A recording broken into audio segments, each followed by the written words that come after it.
Hello everyone, আজকে বাড়িতে হচ্ছে খিচুড়ি। তাই আমি সমস্ত কিছু কলাই, চাল, ডাল একসাথে ধুয়ে নিচ্ছি আর সবজিগুলো এখানে পছন্দ মতো কেটে নিয়েছি।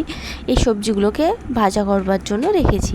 বাড়িতে যা যা সবজি ছিল সব কিছুই অল্প অল্প করে কেটে নিয়েছি। আদা, রসুন আর টমেটো, পেঁয়াজ আর কাঁচা লঙ্কা এগুলো তো রয়েইছে। প্রথমে শুকনো কড়াইতে কিছু শুকনো মশলা ভেজে নেব, যেটা খিচুড়িতে আমি অ্যাপ্লাই করব বা দেব। তো প্রথমেই জিরে, ধনে এবং পানমৌরি, একটা গোটা এলাচ সমস্ত কিছু ভেজে তুলে রেখে দিয়েছি। ওগুলো গুঁড়ো করে নেব।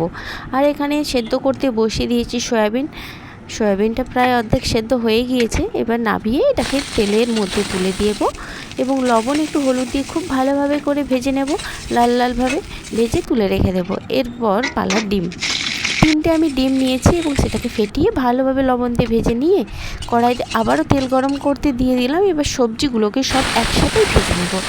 যেহেতু খিচুড়িতে দেবো সেই জন্য একেবারে খুব ভালোভাবে ভাজার দরকার নেই, হালকা একটু ভেজে নেব লবণ এবং হলুদ দিয়ে।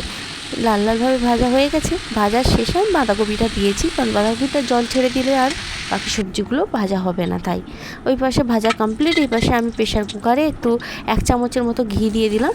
তার মধ্যে কলাই, চাল যেগুলো ধুয়ে রেখেছিলাম সেগুলো তুলে কিছুটা নেড়ে চেড়ে নিচ্ছি। এইভাবেই আমি খিচুড়ি বানাই, খুব ঝটপট রেডি হয়ে যায়। তো খিচুড়ির মধ্যে আমি ভাজা সবজিগুলো, লবণ, পরিমাণ মতো হলুদ, লঙ্কার গুঁড়ো আর ভেজে যে রেখেছিলাম সব মশলাটা সেটাও দিয়ে দিচ্ছি, সঙ্গে চিনি আর পরিমাণ মতো জল।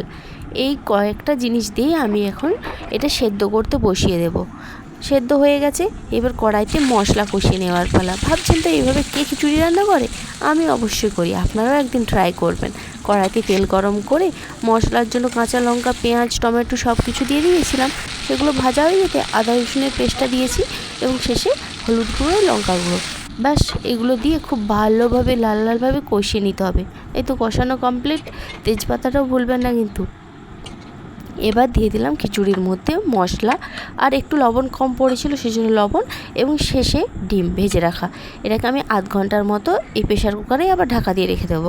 ব্যাস, গরমা গরম খিচুড়ি একদম রেডি। থালাইতে বেড়ে নিয়েছি।